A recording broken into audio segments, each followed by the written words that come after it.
a question for you. Who's the most excited person in the room?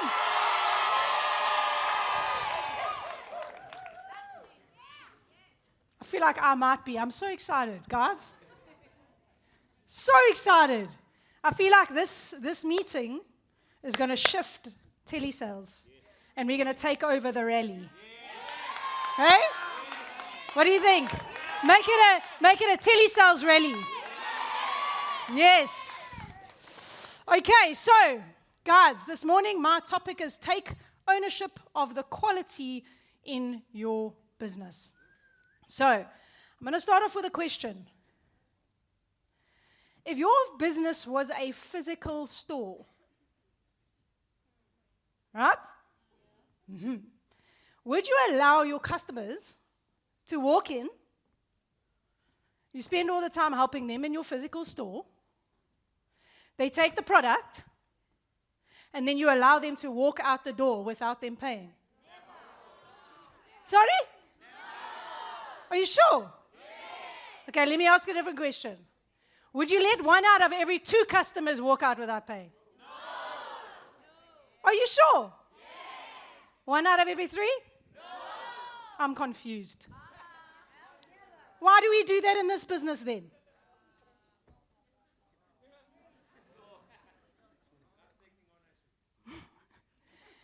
Every time we make a sale that we know is probably going to cancel afterwards, or the debit's not going to run?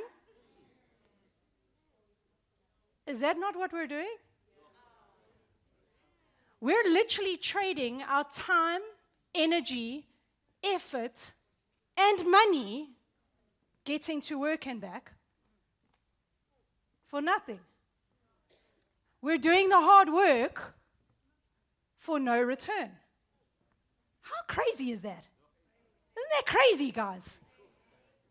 We did some analyzing of real-life data, real-life failed and successful debits, guys, to see the impact of our inputs. Do you know what the difference is overall? We took it over a period of time, of course. Do you know what the difference was between a postponed sale versus a not postponed sale? 12%. That's a difference between a 59% success rate and a 71% success rate from postponed debit. Do you know what the difference was between a debit check sale and a non-debit check sale?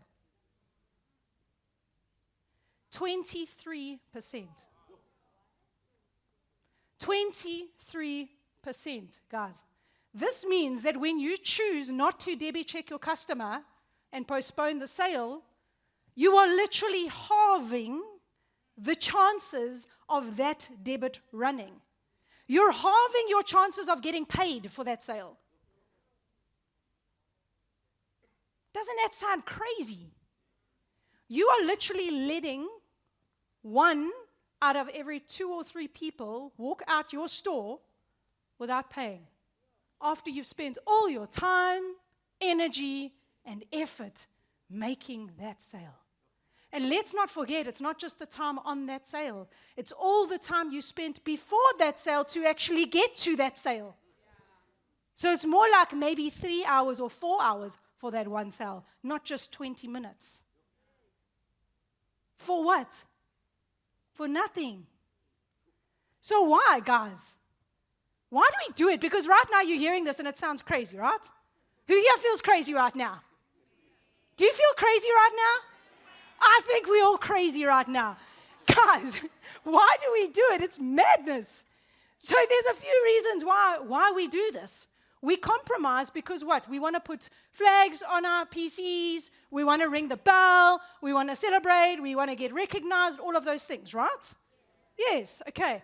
But there's one core reason why we do this, guys. There's one core reason. I'm going to ask you a question. Who here believes in quality over quantity? Put your hands up. Okay, take a look around you. I'll keep your hands up and take a look around you. That's the problem. Why do you have to choose? Why do you have to choose quality or quantity? What you're telling me when you're saying, I believe in quality over quantity, is you saying that you need to make less sales in order to make quality sales. This tells me that you think that you're going to lose customers if you do the right things on the calls. Why are you not making sales anymore? Hi, Roller, I'm trying to fix my success rate.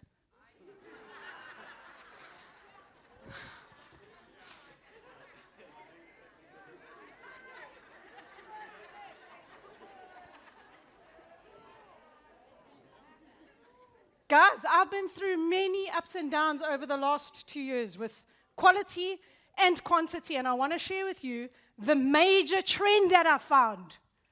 An exciting trend.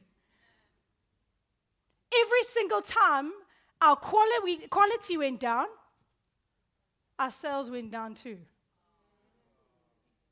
Every single time our quality went up, our sales went up too. No word of a lie. Isn't that strange? How does that happen? There's a few reasons, guys.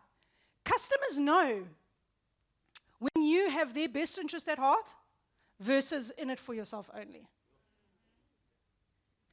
Customers know when you are desperate for that sale instead of trying to help them to get what they need. They know, they can hear it, they can feel it. Customers know when you are beating around the bush with your answers instead of being open, honest, and transparent. And then what do? They run away. They run away because you want that flag. Customers get scared when you rush through the wrap-up. Imagine you've just given your account details over to someone. They were a normal human and they turned into someone that's speaking gibberish. Like, what would you do? I would run away.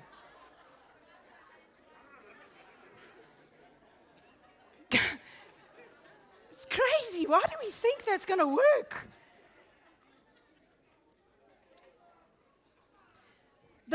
Go back please. The bottom line, guys, is customers can sense when someone can be trusted.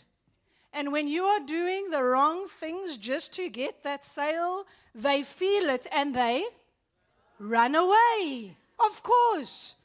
That is why when quality goes up, sales go up. Because when you commit to doing the right thing on every call, guys, customers trust you. You slow down. You listen. You actually want to understand what their concern is so that you can deal with it, so that they actually stay and pay. What do? We bulldoze them with generic answers that we heard in training. What do we expect the customer to feel? All these things, guys, they build trust with your customer, which gets them to not only sign up with you, but it gets them to pay and stay. Okay. So that's a customer piece. That's why sales go up when quality goes up. It's a customer piece. What about the environment? How much better do you feel when you've made a sale and you know you don't have to look over your shoulder for the next couple of weeks because something might come and bite you in the ass? How much better do you feel? For real.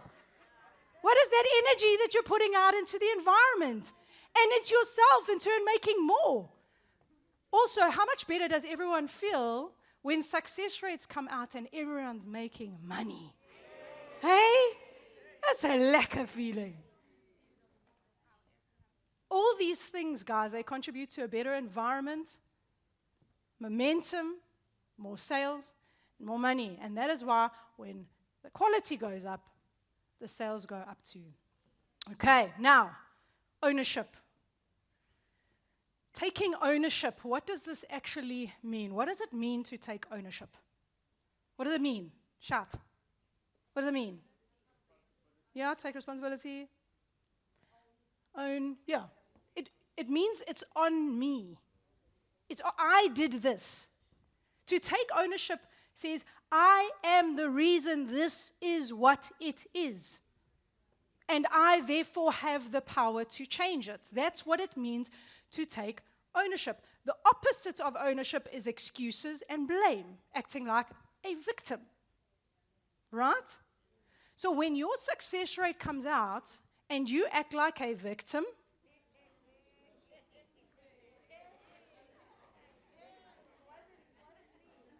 that's the opposite of ownership, guys.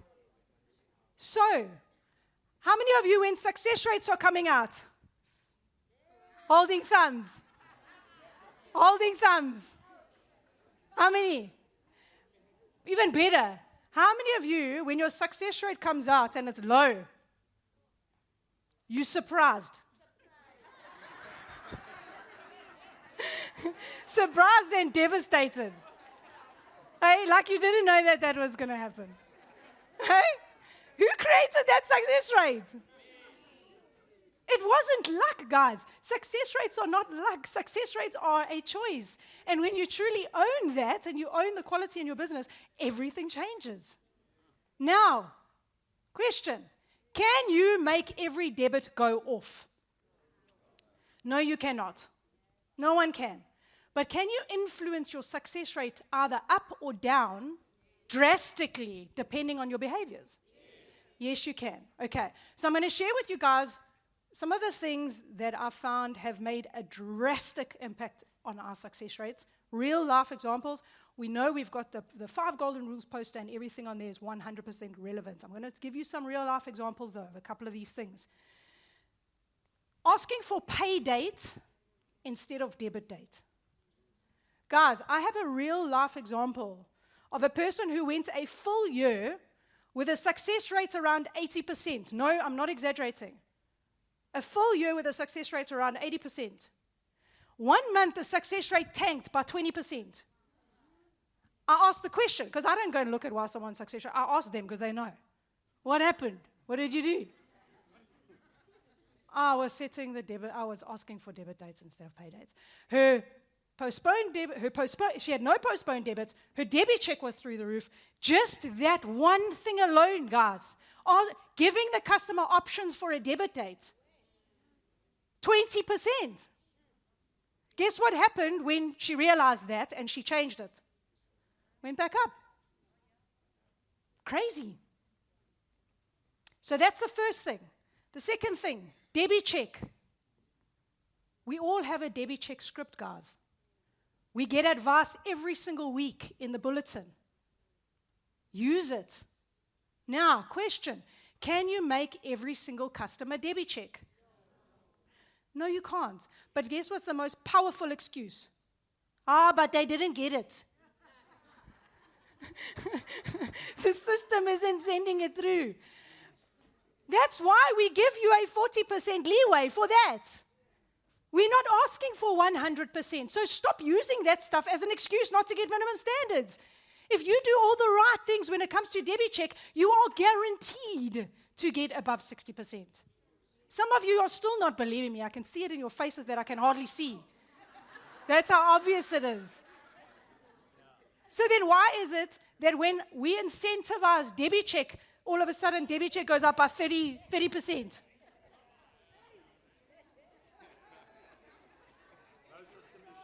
No system issues. It's a choice, guys. It means it's a choice, okay? And then the last piece I want to talk about on this point is wrapping up properly. Guys, I joked about it earlier, but can you imagine? Every time I hear an agent rushing on wrap-up, I know either pre-cancellations are going to be high or there's going to be a success rate issue. I know it. I have a real-life example and these guys that I'm talking about are sitting right here, and they look at me and they're smiling. I have a real-life example, and this person knows exactly who he is. Just this week, where I'm sitting there, and he's, hi, customer, da-da-da-da-da-da-da, amazing conversation. Got back to his, like, you see. Slow down. I shouted across the room, I said, slow down. He stopped. He slowed down. The customer stopped him twice, asking questions. He answered the questions. He handled the customer's concern. He then ended up closing off the sale And when the phone went down, he had a big smile on his face. I asked him what was going on. He said, the customer actually thanked me for my time. Does the person who I'm talking about want to stand up so that people know I'm not lying? Where is he? There he is.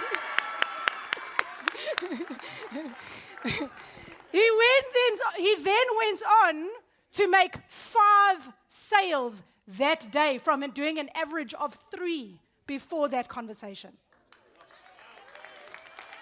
More higher quality, more sales. Okay, cool, guys. And then, obviously postpone debits, getting customers correct bank details, and then obviously qualifying your customers correctly depending on which campaign you're on. All powerful keys on the poster. Okay, so in summary, guys, I'm going to close off 3 things that I wanted you to take away from here. Number 1, you would not let someone walk out of your physical store with the product that you put your hard-earned money and energy and effort into. So why do you do it here? It's crazy. And I want to remind you, it's not just the 20 minutes that you spent on that call. It's the entire day that it took for you to get to that one customer that was actually willing to take your product. And you let them walk out without paying. It's mad.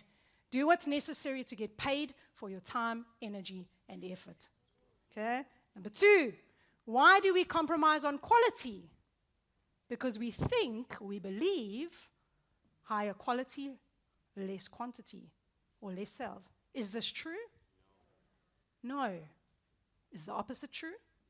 Yes. Okay, and then the last piece, guys, success rates are not luck. They do not happen to you. You created that success rate through the things you did. And the only way that you can change it is to own it. The only way to change it is to own it. The only way to change it is to own it. Thank you very much, guys. Enjoy the rest of the trainers meeting.